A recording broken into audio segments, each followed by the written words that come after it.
I hope you're doing well. I want to talk a little bit about a band I listened to some in the mid-'70s when they were around. Maybe some of you have heard of them. They're called Be Bop Deluxe. I'm sure a lot of people out there have heard of them, but maybe some of you haven't. They were a really good band, and I'm not really qualified to talk in depth about them, but I did listen to them a lot, and I always admired their guitar player, Bill Nelson. He was a great kind of classic rock era guitar player. I would call them classic rock, but he also played with kind of a modern, fresh style, especially in some of those mid-'70s albums. Their songs always had a kind of futuristic, modernistic feel, even though I would say they were still kind of a classic rock band. You might even call them a prog rock band. But I saw them in 1978, I guess it would be 77, warming up for Cheap Trick. Or excuse me, the show was at the Chicago Amphitheater. You can Google the dates. It was Cheap Trick, Be Bop Deluxe, and then REO Speedwagon.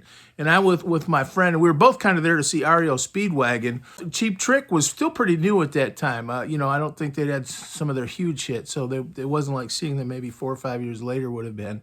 But they were really good. But before the show, I actually listened to some Be Bop Deluxe just to sort of familiarize myself with them. And the guy I went with, he knew a fair amount about Be Bop Deluxe and had some of their albums. I haven't listened to all that much Be Bop Deluxe, but I did see them in concert, and I did listen to their albums some in that time in my life. And one takeaway I would have was that Bill Nelson, it probably still is, but was definitely an excellent guitarist, one of the great sort of classic rock era guitarists with kind of a modern approach to the instrument. He was, sort of a classic rock virtuoso right in there with, any of the great guitar players of the 70s, but he did have sort of a more modern take on the instrument, and it was kind of a cool thing. So I do have a couple Be Bop Deluxe vinyl albums that I wanted to show off a little bit. This is Live in the Air Age. Now, this is the one I bought before we went to that concert, and I listened to this quite a bit. And I haven't heard any of these songs in years, and I didn't really prepare that much for making these videos. I'm just kind of sharing my memories. But Live in the Air Age was a great song with some really good guitar on it. And Ships in the Night, see, I remember all those Fair Exchange, it's a Fair Exchange. Shine was a big, long song. I don't remember it that well, but Sister Seagull is just an excellent song, just an excellent, it's kind of prog rock, I guess, but it could almost sound like a Bad Company song or something, but the guitar playing in it was excellent. Sister Seagull, if you get a chance to listen to that. And the other one was kind of one of their big songs back in those days was Blazing Apostles.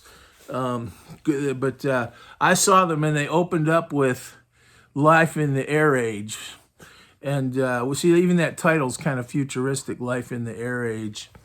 The other Be Bop Deluxe albums I have, this is Sunburst Finish. Now, my friend had Sunburst Finish, and I used to listen to it at his house, and I knew about this album, and I listened to it. And several of the studio versions of from this album were on Live in the Air Age, the album I bought. But one thing, about 20 years ago at a flea market, I bought a big pile of albums for $20. I think the lady was just glad to get rid of them. I just bought like a couple boxes of albums. And I already had several hundred albums just from my youth that I've never really come to terms with parting with, even though they're probably a waste of space. But I was digging through these albums, and one of them in there, believe it or not, was a signed copy of Sunburst Finish by all the members of the band. So this is Sunburst Finish.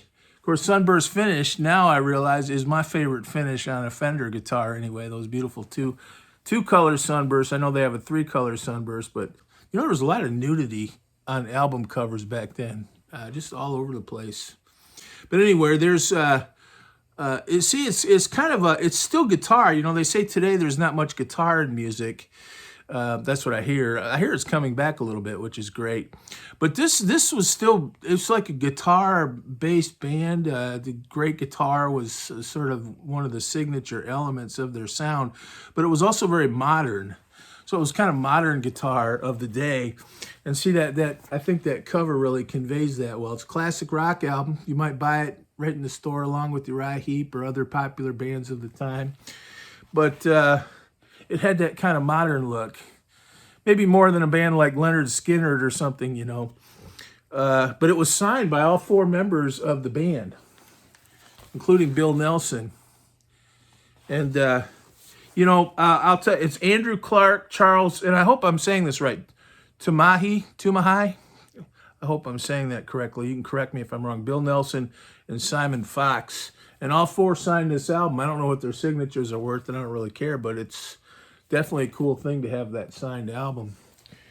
Now, the other album I have by Be Bop Deluxe is Drastic Plastic, and I bought this one later that year after I saw them in concert. So this came out after that show. I don't remember the exact chronology dates of that, but it was maybe 8 or 10 or maybe even a year later I bought this album, Drastic Plastic. And I listened to it a fair amount. Guess what, I would have still been in high school.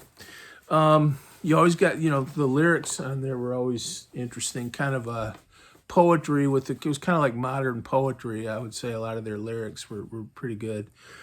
This one I think went off in the futuristic direction, which you can see in some of their other albums, but more so, and I remember being a little turned off by it because I was, of course, very much into the 70s classic rock at that time.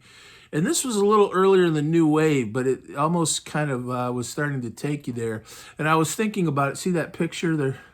They're kind of looking geeky. That's that kind of early 80s look almost. This is a late 70s album, but it's kind of almost that early 80s look, that emphasis on television and technology. I don't necessarily think you'd see that on like a Zeppelin album back in, at least not back in like 72 or something. And I remember not liking it as much. Maybe even it was just the aesthetic of it.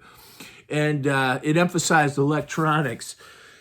But I did listen to this album. One song I remember liking was Japan, and it kind of used the Be Bop Deluxe sound and Bill Nelson's guitar and some of their other instrumentation to sort of evoke visiting Japan, surreal estate.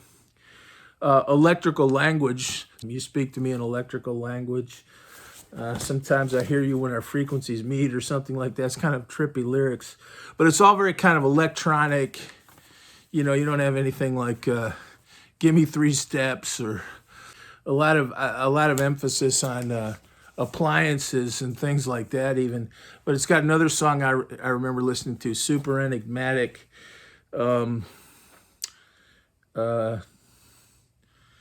But I remember not liking too much the direction it was going.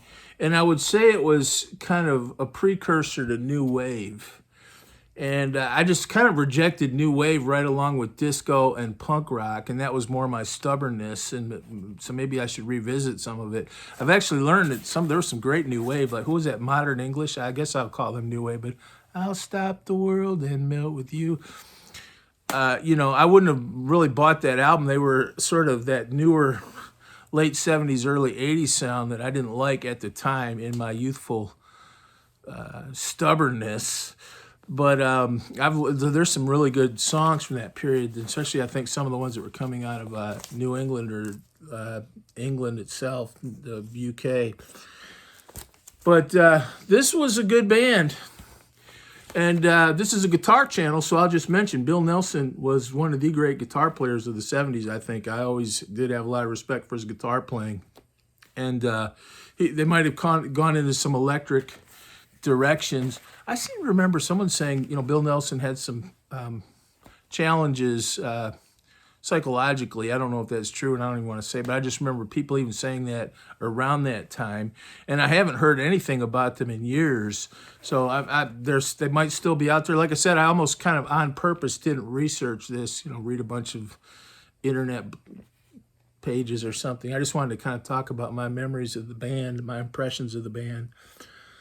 But one thing I do remember is when I see this, and then I look at Sunburst Finish, which was only a few years before. Sunburst Finish could almost be like a Bad Company album or, you know, something like that. And then you look at this, and it's pretty different, and it shows you that change in the late '70s. I sometimes think you kind of had to live through it, but it was a pretty big change culturally, aesthetically, and musically. And if you were there, I remember seeing Todd Rundgren in that period, because I always liked Todd Rundgren, and he kind of went in this direction for a few albums too. That kind of television, kind of adopting like that kind of geeky look, like you were working in a early version of Apple or something, or maybe even in an office somewhere, but yet sort of still sort of rock and roll, which I think was kind of the look of some of those late '70s, early '80s bands. But one thing, I never associated some of that period with, great guitar and, really good musicianship. I'm not saying there wasn't, but that was not an association I always made, especially when MTV came along and it became the emphasis became so visual. But one thing, whatever happened to Be Bop Deluxe, and I don't know. Tell me, because I'm just telling you what I know about the band based on being an old man and listening to their music 40 years ago and having seen them in concert. But one thing I'll always say about Be Bop Deluxe is that Bill Nelson was a fine guitar player, just outstanding. Thanks. God bless.